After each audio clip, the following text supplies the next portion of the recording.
तक वादों का प्रश्न है। वादे हम लोगों ने अधिकांश नहीं किया, लेकिन मैं दावे के साथ कह सकता हूं जो भी हम लोगों ने वादे किए थे, अपने वादों को हम लोगों ने अक्षरशः पूरा किया। पहले यह होता था जनता से वादे बहुत सारे किए जाते थे, लेकिन अपने वादों को जनता, अपने वादों को राजनीतिक पार्टियां पूरी नहीं करती थी, उसकी चिंता नहीं करती। हमने जो कहा सो किया। अनिल भी जी आपको याद दिला रहे थे धारा 370 की जम्मू कश्मीर की। मैं आपको बताना चाहता हूं 1951 उस समय जब हम भारतीय जनसंघ के रूप में काम कर रहे थे, उस समय भी हम लोगों ने अपने घोषणा पत्र में कहा था कि हमारी सरकार जिस दिन बन जाएगी और हमको दोनों सदनों में पूर्ण बहुमत मिल जाएगा, तो धारा 370 जिसके तहत जम्मू कश्मीर को विशेष दर्जा प्राप्त है अन्य राज्यों की अपेक्षा, हम उस विशेष दर्जा को यानी धारा 370 को समाप्त करेंगे। और जब यह चुनाव होता था तब तक हमने अपने घोषणा पत्र में उसे शामिल कर दिया। लोग ये कहते थे कि ये जनसंघ वाले जनता की आंखों में धूल झोंकते हैं, जब चुनाव आता है तभी को धारा 370 की याद आ जाती है। लेकिन बहनों भाइयों, हमको दोनों सदनों में, संसद के दोनों सदनों में वो बहुमत नहीं मिला था, इसलिए हम अपने वादे को पूरा नहीं कर पा रहे थे। लेकिन हमारी प्रतिबद्धता अपने वचन के प्रति बनी हुई है। आपने देखा कि वचन आ गया जब संसद के दोनों सदनों में हमको लगा कि अब हमको हमारा बहुमत है, तो बहनों भाइयों हमने क्षण भर की देर नहीं लगाई। धारा 370 जिसके तहत जम्मू कश्मीर को विशेष दर्जा प्राप्त था, उसको चुटकी बजाकर हम लोगों ने समाप्त कर दिया बहनों भाइयों। और जम्मू कश्मीर का भी वही दर्जा है जो हिंदुस्तान के अन्य राज्यों का दर्जा है। जो भी काम, एक भी चीज ऐसी नहीं है जिसको हम लोगों ने पूरा नहीं किया। जहां तक अपनी पुरानी विरासत पर गर्व करने की बात है, अपनी पुरानी विरासतें जो स्थान स्थान पर जो पड़ी हैं, उनको भव्य स्वरूप देने का काम भी यदि किसी सरकार ने इसे हिंदुस्तान में किया है मेरे बहन भाइयों, तो हमारी सरकार ने। याद दिला रहे थे कि जी राम मंदिर का, मुझे याद है 1984 में जब हम लोगों ने घोषणा पत्र अपना तैयार किया, तो उस घोषणा पत्र में भी हम लोगों ने कहा था कि हमारी सरकार यदि बन जाएगी, बहुमत यदि हमको मिल गया, तो हम जो राम का मंदिर बनाएंगे। आपको सहयोग करने के लिए 84 के बाद लगातार 5 साल पर जनता कहती थी कब करेंगे आप लोग इसको घोषणा पत्र में कहना बंद करना। लेकिन भाइयों देखा आपने कि वह दिन आ गया। क्या आप जाकर अयोध्या की धरती पर देख सकते हैं वहां पर भव्य राम के मंदिर का निर्माण हो रहा है भाइयों। 24 जनवरी के बाद जाकर अपना शीश झुकाकर आप राम बाबा का दर्शन करें।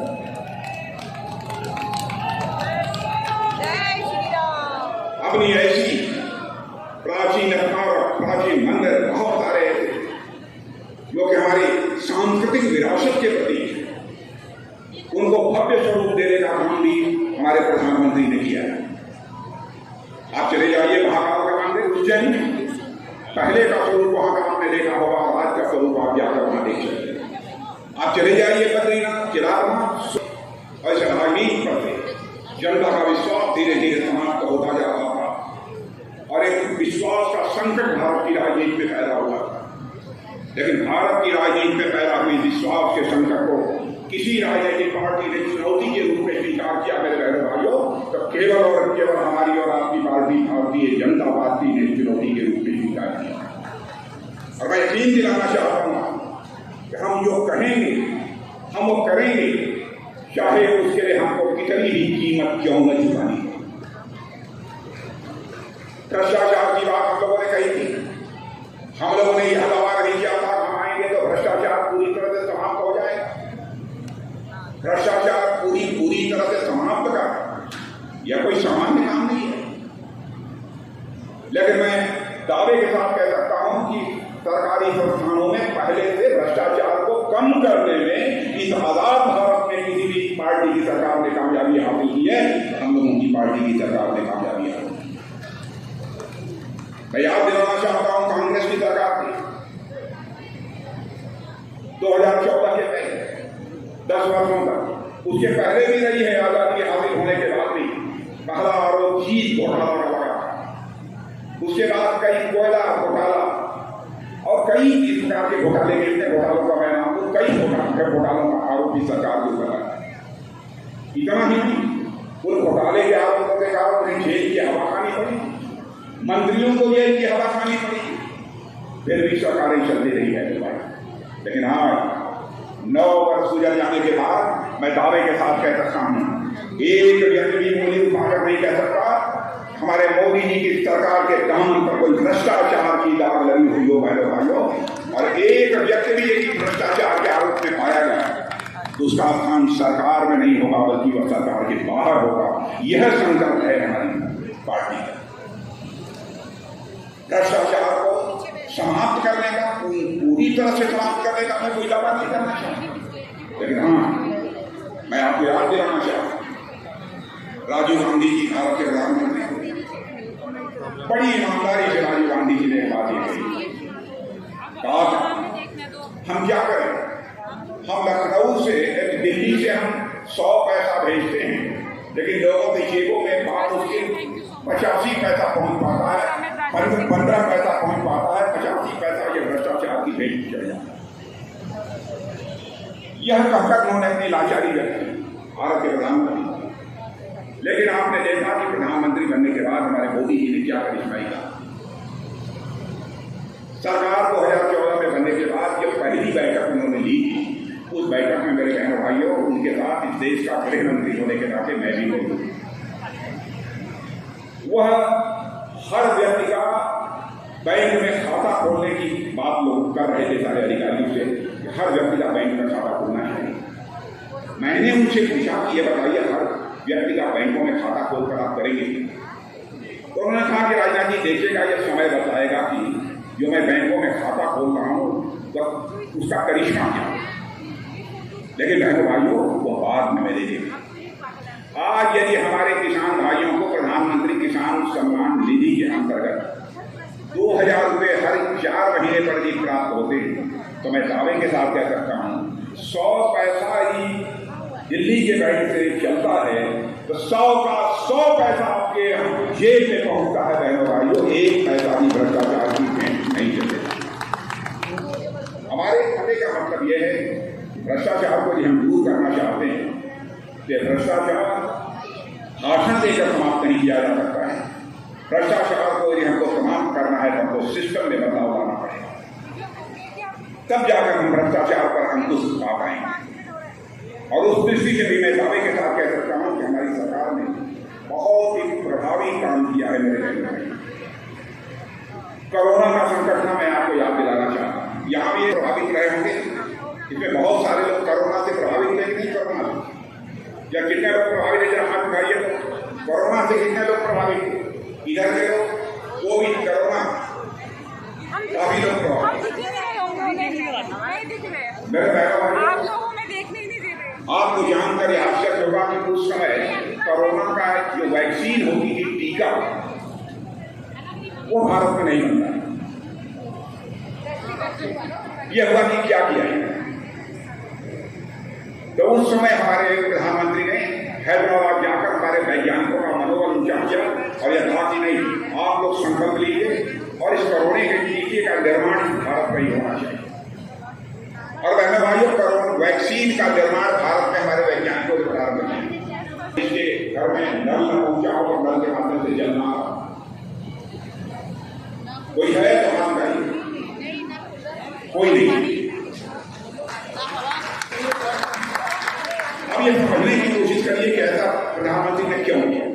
वो इसलिए किया, जब वह देखते थे हमारे गरीब परिवारों की माताएं बहनें यदि पास पड़ोस में कहीं पर पानी नहीं मिलता था तो खड़े पर खड़ा हुआ जल से भरा हुआ घड़ा लेकर वो किलोमीटर 2 किलोमीटर से चलकर अपने घरों में जल लेकर आती। तब उन्होंने संकल्प लिया, कभी इस तरीके से गरीब परिवार के हमारे लोग माताएं बहने हैं, उनके लिए भी हमारे दिल में वही सम्मान और वही इज्जत है जो अंडरस्टैंडिंग। उन्होंने कहा कि अब हिंदुस्तान का कोई भी घर नहीं बचेगा जिस घर में नल नहीं होगा और कल के माध्यम से जल नहीं होगा। और यह सिलसिला सारे हिंदुस्तान में आपको जानकर आश्चर्य होगा कि भारत की सीमाओं पर भी आप चले जाइए, वहां पर भी आपको हर मैं आपसे ये भी पूछना चाहता हूँ, दुनिया में कहीं वही योजना नहीं। कोरोना के संकट के दौरान ये हम लोगों ने देखा, दूर दराज से लोग चले आ रहे हैं नौकरी छोड़कर, मुंबई हो, हैदराबाद हो, बेंगलोर हो, कलकत्ता, सारी फैक्ट्रियां बंद हो गए, कामकाज बंद हो गए, रोजी रोटी का कोई ठिकाना नहीं, लोग घरों को वापस आ गए। तो उस समय हमारे संवेदनशील प्रधानमंत्री ने यह सोचा क्या कुछ महीनों तक इन्हें कामकाज तो मिलेगा नहीं, ये कैसे अपना पेट भरेंगे, अपने बच्चों को कैसे ये दूध की, दवाई की, अंदर सारी व्यवस्था करते हैं। तो मेरा भाइयों ने जब फैसला किया कि प्रति व्यक्ति हम 5 किलो राशन मुफ्त में मुहैया कराएंगे, और आज हिंदुस्तान में 80 करोड़ लोगों को हम लोग 5 रुपए किलो 5 किलो राशन मुफ्त में मुहैया कराने का काम कर रहे हैं।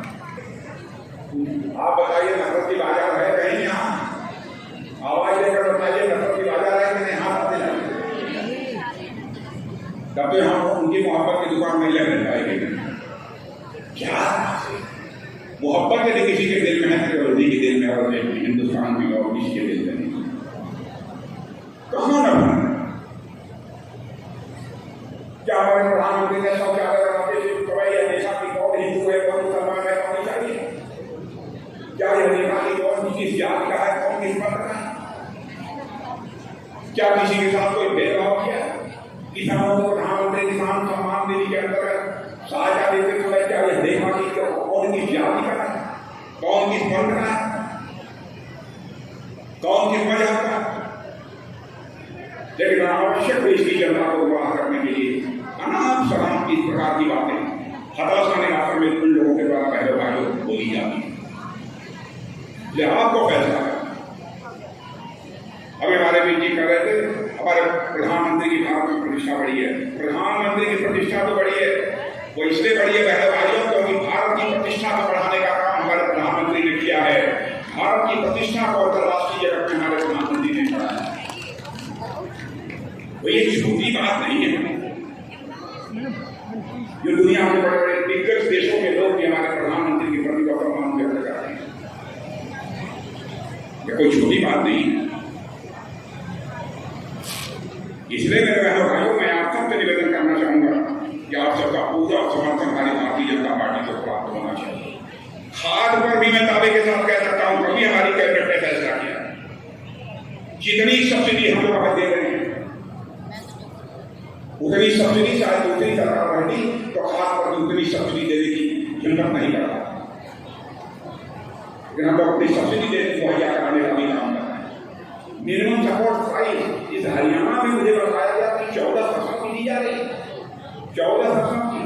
और बहनों भाइयों, लगातार हम लोग मिनिमम सपोर्ट प्राइस बढ़ा रहे हैं, लगातार मिनिमम सपोर्ट प्राइस बढ़ा रहे हैं। और जितनी खेती में लागत लगती है, कोशिश यही हम लोगों की रही है कि लागत का कम 1.5 गुना हमारे किसानों को प्राप्त होना चाहिए। इसी सोच के आधार पर ही हम लोग जब भी एमएसपी निर्धारित करते हैं तो इस बात का बराबर हम लोग ध्यान रखते हैं। और हम लोगों ने एमएसपी रखी, सिंचाई अधिक से अधिक खेतों की हो सके, इसके लिए भी कई योजनाएं हमारी सरकार ने प्रारंभ की है, कई ऐसी योजनाएं। और बहनों भाइयों, जहां तक रक्षा मंत्री, रक्षा का जहां तक सवाल, आपको जानकर आश्चर्य होगा कि पहले तो गोले, बारूद, हमारे एमिनेशन, बंदूक, मिसाइल, टैंक, हमारे डिफेंस के, हमारे रक्षा के जवानों को जरूरत होती है, सारे के सारे दुनिया के दूसरे देशों से आते हैं, बाहर से हम आया करते हैं। लेकिन आपको जानकर आश्चर्य होगा कि हमारे प्रधानमंत्री ने कहा कि हम पूरे भारत को आत्मनिर्भर बनाना चाहते हैं, लेकिन रक्षा के क्षेत्र में भी हमारा भारत आत्मनिर्भर करना चाहिए। और आपको जानकर खुशी होगी कि अब हम लोगों ने वह सिलसिला प्रारंभ कर दिया है। और मेरे बहनों भाइयों, अब हम भारत में भारतीयों के हाथों से भारत के लिए ही नहीं बल्कि सारी दुनिया के लिए टैंक भी तैयार कर रहे हैं, तो गोले भी तैयार कर रहे हैं, मिसाइल भी तैयार कर रहे हैं। भारत माता की जय, भारत माता की जय। भारत में सिलसिला हम लोगों ने प्रारंभ किया है। अभी तक 2014 के पहले 900 करोड़ रुपए का एक्सपोर्ट होगा छोटी छोटी चीजों का, दुनिया के छोटे छोटे देशों को। लेकिन बहनों भाइयों, हमारी हैसियत यह बनी कि हम लोगों ने इतने कम समय में ही पहली बार 16,000 करोड़ रुपए का जो है ये तो बंदूक, मिसाइल, इन सब सारी चीजों का एक्सपोर्ट करने में हमने कामयाबी हासिल की। नेवी की हमारी जहाजें हैं, उनको भी हमने एक्सपोर्ट किया। आप करोड़ तक ले जाइए और वो लक्ष्य हासिल करने में हम कामयाब। रक्षा मामलों में भी हम आत्मनिर्भर बनना चाहते हैं। और अभी अमेरिका जो गए थे, जो एक रक्षा समझौता हुआ है, वो आई वो अपने में बेमिसाल। ठीक है, कब तक हम आपसे लेते रहेंगे? आप आइए, आपके पास टेक्नोलॉजी है, कुछ टेक्नोलॉजी हमको भी दीजिए, कुछ टेक्नोलॉजी आप अपने पास भी रखिए, लेकिन भारत में बनाइए, भारतीयों के हाथों में बनाइए। केवल भारत के लेवल बनाइए, बल्कि सारी दुनिया के लिए बनाइए। हम भी आपको आजादी देते हैं। हमारे यहाँ के लोगों को रोजगार करना चाहिए। और मुझे खुशी है, रोजगार का जहाँ तक प्रश्न है, मैं दावे के साथ कह सकता हूँ, हमारे मनोहर लाल जी खट्टर की सरकार यहाँ की भारतीय जनता पार्टी 9 वर्षों में रोजगार के मामले में भी करिश्माई काम किया।